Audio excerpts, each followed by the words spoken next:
Oi pessoal, tudo bem? Eu sou a Priscila. E aí galera, eu sou o Lucas. E a gente está aqui para apresentar para vocês então mais um Pode Nero.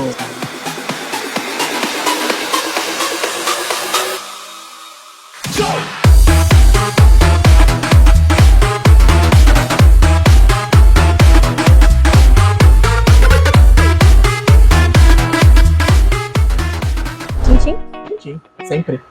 Lucas, quem nunca viu uma pessoa girando a taça, né, de vinho daquela maneira incrível, delicada, que tu olha e diz, quero ser assim. Elegante, né? Elegante. Quero ser assim quando eu crescer. Quero girar. Quem nunca girou se entusiasmou demais e a espumante... Deu uma babada, caiu um pouquinho, acontece nas melhores famílias. Geralmente depois da primeira garrafa pode acontecer com maior probabilidade. Total. Isso são fatos próprios? Testados e aprovados? Não, eu Perfeito. só vi acontecer com os outros. Ótimo. Jamais aconteceu comigo. Amém. Mas a gente sempre fala, né, de girar a taça do vinho, liberar os aromas, mas quando a gente está falando de espumante, a gente fala do mesmo jeito ou a gente precisa ter alguns cuidados diferentes? Primeiro de tudo, né, vamos contextualizar esse negócio de girar o líquido dentro da taça, né? Primeiro, a gente tem que entender que aroma é volátil, evapora. Por isso que quando a gente coloca o nariz na taça, até é importante a gente chegar bem perto do nariz, da taça, encostando às vezes o nariz, porque nas paredes da taça o aroma vai percorrendo e a gente consegue sentir esses aromas com mais facilidade. Mas, quando a gente expõe esse aroma ao oxigênio, girando o líquido, ele evapora, ele sai de uma maneira mais fácil, mais rápida. Mas tem uma grande diferença. Se eu comparo, por exemplo, um vinho tranquilo, que é o vinho tinto, o vinho branco, o vinho rosé, o vinho que não tem gás. Vinho sem gás. Se eu comparo, qual é a grande diferença? O vinho sem gás com o vinho com gás é a presença do gás carbônico. Nossa, tá parecendo... Uma salva de palmas pra mim. Cara, tô orgulhoso. Então, o que vai acontecer? Se não tem o gás, o oxigênio, ele vai estimular a liberação desses aromas. Mas, a Renata tá ali atrás dando risada do que eu falei, mas tudo bem. Acontece, se perdoa. É fácil. Perdão. Então, o que vai acontecer, pessoal? Basicamente é que, se eu tenho a presença do gás, o próprio gás ajuda a liberar esses aromas, né, Pri? Temperatura tem a ver também com a questão de liberação de aroma ou não? Muito. A gente sempre fala no espumante que o ideal é servir de 6 a 8 graus, né, a temperatura. E aí, às vezes, a gente vai trabalhar com o pessoal em restaurante, tudo, eles dizem, poxa, se eu servir o espumante a 8 graus, o pessoal vai dizer, esse espumante tá quente. Então, vale lembrar que quando a gente tem uma temperatura, é a temperatura ideal pra gente sentir o máximo aquele produto. Ai, Priscila, eu quero consumir meu espumante mais gelado. Não tem problema, desde que seja ponto Nero, pode consumir, não tem problema. Qualidade garantida. Exato, mas realmente essa é a temperatura em que a gente consegue volatilizar esses aromas e sentir eles, então, com uma melhor facilidade. E também é a temperatura ideal para a gente colocar espumante na boca e ele não gritar, não assustar. Agressivo, né? Exato. Tá, aqui eu tenho uma taça, digamos que é uma taça bem tradicional para espumante, né? Se eu agitar essa taça, primeiro, como ela é menorzinha, é um pouco mais difícil. Se eu agitar o espumante, é ruim? Faz mal? Perco qualidade no produto? Normalmente não, mas a gente vai acabar volatilizando mais rápido esses aromas e vai perder eles mais fácil. E também não tem a necessidade, o máximo que vai conseguir às vezes é se dar um banho, né? E a gente vai perder algo muito importante que é o gás carbônico. Exatamente. Então, por isso, se a gente agita muito o produto, o gás carbônico vai embora. E espero que vocês não tenham tido a oportunidade de provar um espumante sem gás, a não ser que ele seja um espumante mais evoluído, diferente, né? Porque, de maneira geral, espumante sem gás ele não fica muito agradável, né? Então, se a gente gira, perde o gás, esses aromas acabam se perdendo também, porque o gás ele já carrega um pouco, e a gente perde de apreciar todo o produto. Aqui eu tenho uma taça padrão, né? Mas se eu comparo com o histórico das taças, até aquelas mais bojudas, mais abertas, qual que é o benefício, prós e contras, comparando aquelas taças com uma taça mais slim, digamos assim, como a nossa aqui? Exato, até se a gente olhar, né, quem nunca assistiu aquele filme antigo que tem aquelas taças muito grandes, né, elas têm uma boca maravilhosa. A gente tem que lembrar... Não, mas acho... Não, nunca nem peguei na mão, né? Quando a gente fala da abertura da boca da taça, a gente percebe até ali uma grande diferença dos vinhos brancos e dos vinhos tintos. Normalmente, a do vinho tinto, ela tem a boca maior em cima e aí ela vai afunilando, então no vinho branco e no espumante ela é menor ainda. Por quê? Porque é nessa abertura em que a gente vai conseguir sentir os aromas. No espumante hoje, o que a gente quer? A gente quer ver principalmente perlage e a gente quer manter a temperatura dele um tempo maior.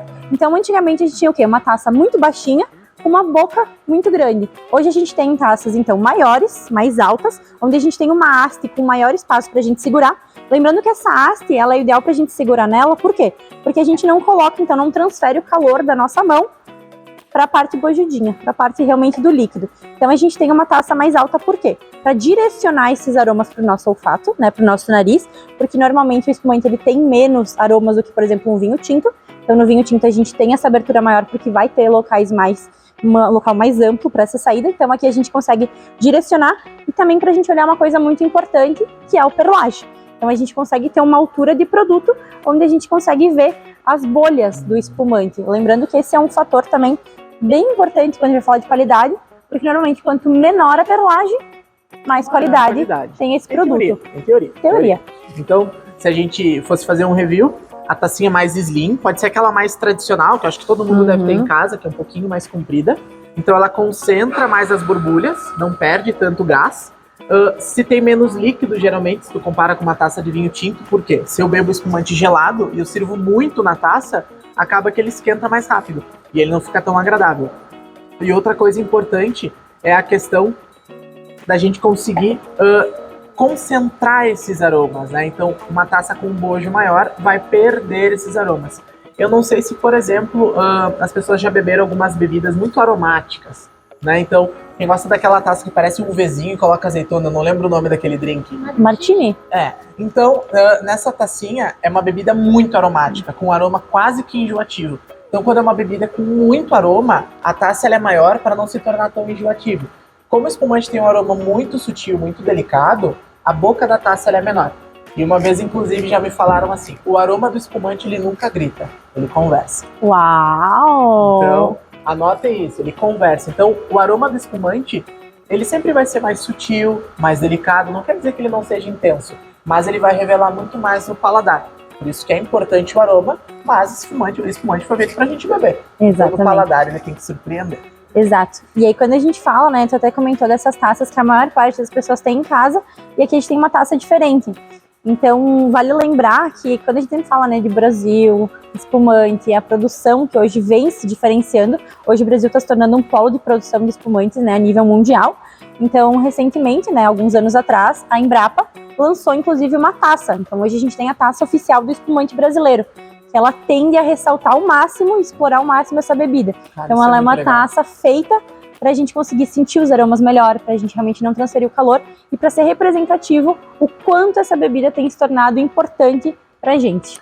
Pri, isso é um assunto muito interessante, até porque se a gente fala de taça, existem diversos modelos, né? E muitas pessoas acham que não influencia.